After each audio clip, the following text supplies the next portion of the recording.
the second and final game of our bracket here. Obviously, we do still have the grand finals after this game, but this is to decide who plays in those grand finals. VIPER, he has guaranteed a spot in this grand final. However, NICOV has got it all to play for as we go into game number 2, because if NICOV wins this game, he plays versus the VIPER in the grand finals. If NICOV loses this game, then Tim will be in the grand finals versus the VIPER here. And so who is it going to be? It all hinges on this one final game from the bracket. And we've now got VIPER to the west of the map in the red, playing as the Turks. Oh, he's got the best civ out of the whole 31 civs in the pool. And then we've got NICOV in the east of the map in the blue as the Koreans. Mem, what do you think? Look at the map. Look at the map already. The water is absolutely super important. But I see two things. Look how it's looking the water, like in a curve, like in a circle, crazy. The map for the VIPER is a Black Forest map. It's a Black Forest map, definitely. I mean, it's impossible that he get RAS if he's winning the water. If he's getting RAS with this map, is just crazy. But look at the gap. How far, crazy far, is from the VIPER. It is. Do you think he's gonna be able to wall that? And the last point I want to say, I think with this map, Turks might have, in my opinion, the advantage. I know that the Korean can be really strong with the turtle ships and so on, but this chemistry bonus in Imperial, if the game go long, you know, and getting the cannon galleons and everything super fast, can be really important as well. I don't know, but this map for this game that is a final, sick map, and I wouldn't call bug map, but it's not a normal generation map, right? You know what I mean? It's not the, but like the standard. It's good and bad. Yeah. VIPER gets a great map because it's so easy to defend from any landings. He could basically wall and boom if he wanted to. But NICOV is much closer to the water, so he could win the water, and he's also much closer to the crossing point, so he might be able to lock that down as well if he does win the water. Problem is, I think NICOV's map, you know, all of his resources very close together overall.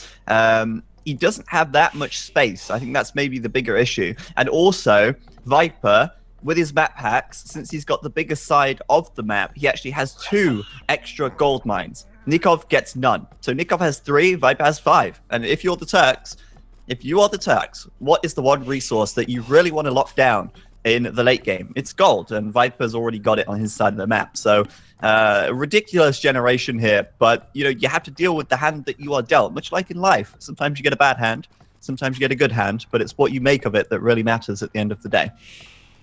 I see also, well, 2 ships back there be in the forest. Not gonna really matters to go up. I think he will have food enough to go, VIPER. But like you said, the goal is crucial in the late game here. But I wonder what is gonna be. I think it's gonna, even if he's not gonna wall that gap, because VIPER is not gonna wall that. He's not gonna find it, and if he's finding it, he's gonna see that it's super far. The land for the VIPER is like double the map than NICOV, to be honest. And the water is gonna be crucial, like we saw before in the other highland we cast in already. You need to make the big battle on water, and that is what is gonna happen actually. He's taking already the second boar. Second boar already worked for both really fast, okay. Well, normal, it's the standard. Yeah, like right now, there's 2, 4, 6, 7 sheep under the TC for NICOV. VIPER's got 3 sheep under the TC here. As you say, 2 of the sheep are actually trapped in this forest. So, you know, you win some, you lose some. You win at the extra 2 gold mines, but you lose 2 sheep. And that could affect VIPER's feudal tie. It's unlikely, really. I think they're both going to be going for that fast feudal. We've also got VIPER here. NICOV is gonna go, sorry that I interrupt you, he's going different build order, he's gonna go for a fast castle for sure. Look how many villages on wood, and he's already taking berries, which is unlikely to go for a fast feudal. I was just noticing right now, I was like, so many villages on wood, and he's now doing the mill, so that's even better. We're going to see different strategies, but a risky one. Good. Yeah, did he notice that? But yes, look why he's doing this. Because he noticed where his base it is, he's explored already everything, NICOV, and he knows how far it is, so he's not gonna go for the standard. Well, Yeah, you see? Nikov doesn't know that the map's actually curved. He might think that the river goes straight across. You see where I'm panning well, for those on the stream, you'll see he might think the map generation's like really skewed, and Viper's just got like 2/3 and he's got 1/3. But since the river actually curves around, he's not going to know that yet, and that might be why he's thinking, okay, I just fast castle this because Viper's so far away. And in fact, he might even think Viper might not have docked because it's such a long way to the river. Or at least if he has docked, it's going to be very slow and very late. So NICOV here might be caught out by the map generation a little bit, assuming maybe it goes straight across. And I was thinking, when he was around this area, I was thinking he might have actually found Viper's dock, and that could have given him some more insight. But nope. He's 4 fishing ships right now. 28 population, moving 2 villas out to gold, a 3rd one on the way. And you're right, he will fast castle this. Look how many villages he has on berries as well. A lot. 7 bills. Let's remind people that with Koreans, to gather the berries faster as well. The deers are behind the forest, so I don't know if he's gonna send to take them. Maybe to send, if he's going fast castle, maybe he's gonna send the villages and make another meal there. It's possible. But he's gonna go up 26 villages actually and 4. Well, it will be 26 population extra those 4 fishing ships. So he's going 30 up. He's fighting against the scout. He's gonna take the fight. He's gonna lose it. Who's gonna lose it? He's gonna lose the scout. He's gonna lose because Viper was up just in time. Always happening. He never lose the scout fight, guys. He never lose it. Too loud because you know this, that is true. Unlikely that he's losing a scout war. Crazy. So Viper now 2nd dock up, 2 fire galleys coming out, and he's not rushing the 3rd dock just yet, which is interesting. And I wonder if that's intentional. Well, I'm assuming it's intentional, but like I'm wondering what his thoughts are here, because he's actually moving over to the berries. So I think he's realized that actually NICOV's not feudal yet. I don't need to commit to the 3rd dock. I'll just move over to the berries and work on my food eco a little bit instead of going all in on the water.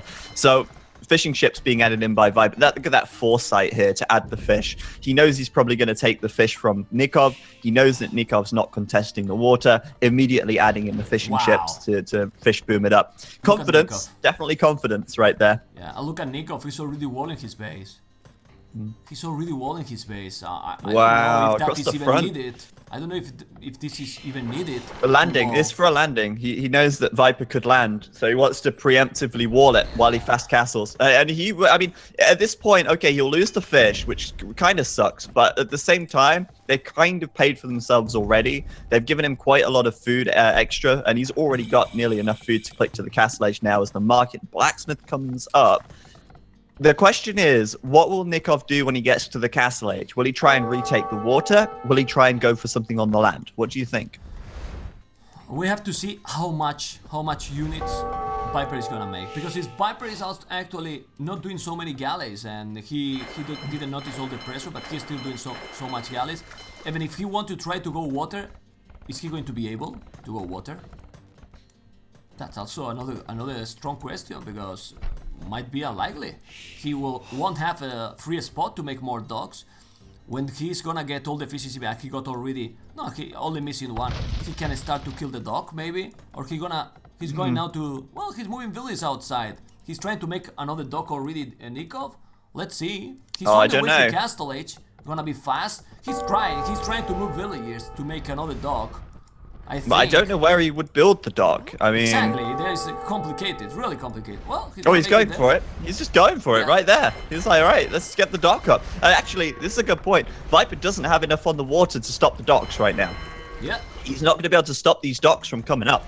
And he's not going to be able to take them down because he's only got 2 fire galleys. So NICOV, once he hits the castle age, if you look at his eco, what's he's doing? He's moving a lot of villas out to take wood. He's got 4 villagers on the goal. And it looks to me, he's keeping enough food in for that war galley upgrade. And he's going to go fire ships straight away on the water. Either that or he will try a landing. But I think the landing is way too risky. Better off going for the fire ships and taking the water that way. Still, yeah, fire galleys being queued up. And I think this could work for NICOV. This could work. Well, but Viper resources, He's on the way to Castle Age already. Viper's on the way up, yeah. And he's got the fish as well. That's the key here, the fish for him. Because if we try to go Castle Age, you, me, the viewers, normal castle age, Viper is gonna make what, 17-18 minute castle age, which is not a terrible time for sure. With 45 population, probably he's gonna be in castle age even with 50. So he might have then an oath army to stop NICOV. Now yes, he's sending more and more also galleys. So I don't think so NICOV is gonna get back the water. It makes it harder with the galleys to be able to actually, what's it called? Words. It makes it harder to build the docks as well. So NICOV here, where's that fire ship upgrade? It's not there. He's actually building a second TC back here and giving Viper the water, giving Viper the map control. He was doing the war galley upgrade. Then he removed, he canceled, he's doing the boso, he's doing all the economy upgrades and going for the boom right now. Horse collar coming in, Bosaw coming in, second TC coming up. NICOV playing a risky game versus the Viper here. And I'm wondering what Viper's plan's going to be. Maybe Viper will overcommit to the water a little bit. It's unlikely, but he is still training fire galleys. And I think NICOV, and even a third dock now coming up for Viper. So there's not a huge amount of fish in this river, and although the fish are certainly going to help Viper's eco, at the same time, it's not like a huge advantage if NICOV's already got his 3 TCs up by the time Viper hits the castle age. Nah, NICOV is doing the right decision. I mean, he adapted to the game. He was trying to go fast castle, but really, if he goes stubborn and try to go water, he couldn't get that galleys, so he preferred to ignore water for now and going for the boom. Then as soon as he's gathering the resources, he will make probably a siege workshop or a monastery to be ready in case that he's going to come landing. I will go for a siege workshop, since you have also Korean with the extra bonus. Those mangonels are even stronger than the standard. And let's see if with the boom, actually, it's a strong boom incoming for NICOV. To be honest, he's already not even 18 minutes and he has 3 TCs already up. He's got 4 relics on his side of the map as well, which is quite nice. So that's something to consider as well with those monks that you mentioned earlier. A lot of people in the chat wanting the turtle ships. Come on, guys, get real. Get real. It's not going to happen. Not now. Not right now. I mean, okay, maybe a very tiny possibility in the late game that we could see some. But if you ask NICOV now, you want to go for turtle galleys, turtle ships, he will say yes. Because the situation right now doesn't look like he's going to get into that, right? And that means that he's going to be in the really late game. With NICOV now 38 population and Viper 51 population with 2 town centers, a lot of fishing ships. You're gonna make it a 30C soon. I'm not sure.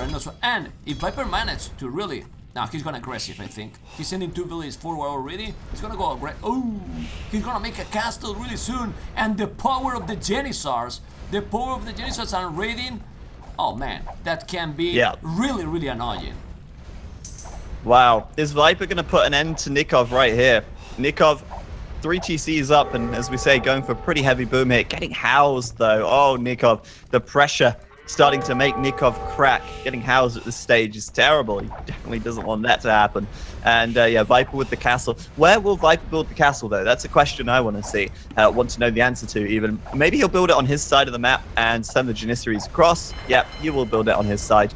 And I wonder if NICOV might spot that with the fishing ship. I don't think he will. It's not quite got the line of sight.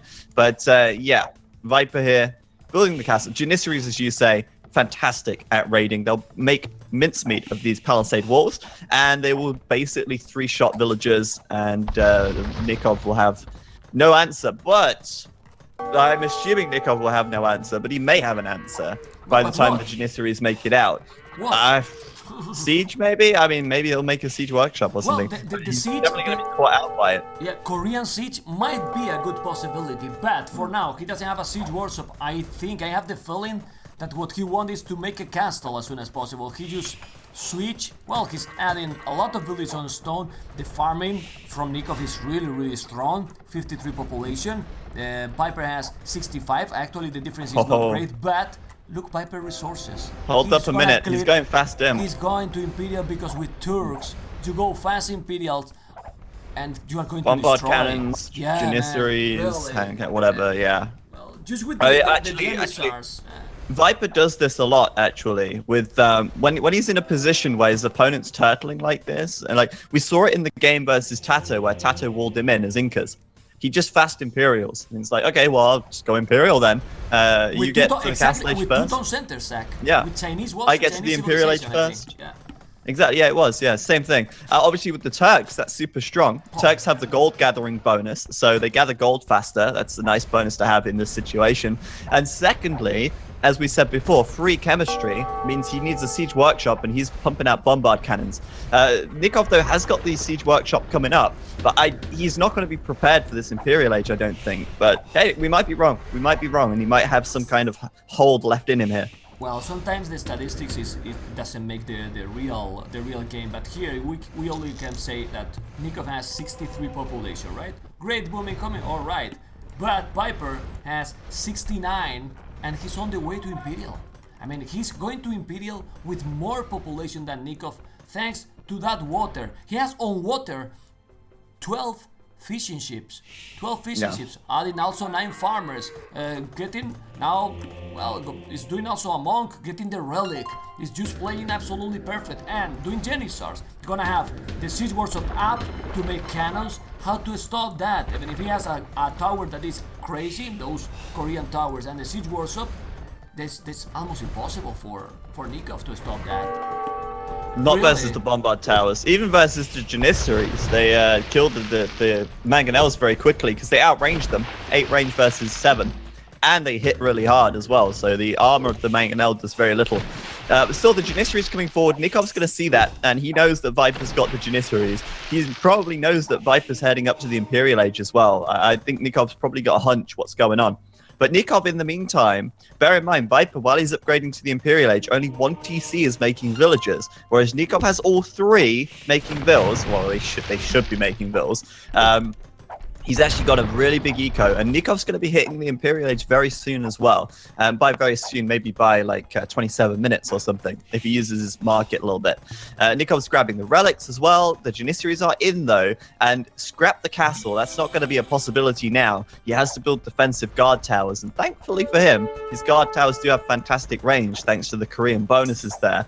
But yeah, the Imperial Age upgrade should be coming in for NICOV in about the next minute, but the damage could already be done by VIPER's Janissaries by then. Well, those towers are still not dealing with the super great range, because he didn't even have the fletching. He only had the bonus for the tower. Population different. I mean, NICOV is 82 population, still a bit low. The VIPER 80 population. He can make another castle. So when he's gonna send the bombard cannon, and he's sending out the bombard cannon, 1 trap. He's going with the Janissars, trying to raid more. I don't see how NICOV can come back from this. Yes, he's walling. He's walling, but the bombard cannon stalling. And the trap is there. So. Man, I've got faith in NICOV here. I've got the faith in NICOV. Okay, maybe not. He just lost 2 mangonels for free. No, he walled up. Okay, he's walled up. He's deleting the wall. Okay, NICOV, let's just delete the wall. Okay, I think he's going to go for the shot onto the bombard cannon. VIPER immediately bringing his fire galleys over. He baited it. He baited NICOV to delete his walls. But no, I've got faith in NICOV because he is on the way to the Imperial Age. But realistically, this is a almost impossible position to play from as NICOV here. But I don't think we want to call it just yet. I still got the faith. I still got the hope that he can do something, as unlikely as that might be. The problem here is, imagine if during this transition to Imperial from NICOV, he's getting the mangonels, he got it. Oh man, what? This civilization doesn't even have, the Korea. Oh, the mangonels doesn't have the +1 in HD, really? Oh well, I'm lost now. Well, I thought it got it. Well, this is. I think it might be a minor change. I know that the siege onagers have the extra range. The siege onagers definitely can have 10 range. So I'm not sure. Actually. Yeah, Mangonet doesn't have. You can see there that they it's just 7. They change. Yeah. Anyway, he's doing more and more towers. He is still without even fletching NICOV. So now with the bomber cannons, he needs to go back. He's pushing completely. Look at the push. Well, he has big advantage with the map control. Look at the score difference, Zach. What is this, man? This is absolutely sick. Total domination. The VIPER again. What is this, man? It's a Titanic from NICOV, to be honest. He's on the way up to Imp, though. He's going to hold out until he gets there. He's got a huge amount of resources in the bank, but what's he going to spend them on? He's only just building a barracks. He's only just getting a barracks up. So, yeah. And like I said, the Turks, if you get faster with Turks, those bombard cannons are huge, really, and he's gonna make a castle on his face. He upgraded the tower as well automatically. Now the towers are 12 and GG, man. Oh my god, the final gonna be the Viper versus Team. Actually, Team, that win he got versus NICOV gave him the spot in the final. Actually, yeah. Wow, that's it for NICOV. I mean, what a rough game for him. He really tried to play a little bit outside the box there, I feel. And he did try and get the, you know, get the boom on, try and take the map back. But, I mean, Viper's not going to let him get away with it, is he? You know, I have the feeling... in Viper's position, I mean, he's just 90% going to win, 99% even, just in that position there. You spotted my commentary, because I was going to say that out of 10 games, Viper win 9 with this kind of strategies, if not the 10. Because you give the water to him, and what was the difference in Castle Age? If we check in the achievements, he was Castle Age in what minute? 15 minutes, NICOV really strong, but the Viper was 17 minutes Castle Age, Zach. 17 minutes 15 seconds with 45, and then 25 minutes in Imperial. That's sick, man. Sick play, really. But this is huge for NICOV here, because it means that he is actually not going to be in the final. It's actually going to be Tim. It's going to be Tim who makes it into the final. Man. The best friends ever. Tim and the Viper, right? So we have a best of 3 series coming up. And I mean, Viper going into the grand final here is going to be feeling pretty confident, obviously. He's had plenty of games versus Tim before. And I think Viper hasn't lost a single game to Tim yet in any of our tournaments so far. So this is Tim's chance. But I've got to say, Tim has played very well this tournament, actually, with a very good performance from him compared to previous tournaments that he's played. He's certainly excelled this time. But yeah, a Viper versus Tim final, that's pretty cool anyway. I was hoping to see NICOV do a little better here and actually keep his win rate up against the Viper. Certainly changes things now, but we're going to pass it to Nopford for his analysis, and hopefully this time with microphone.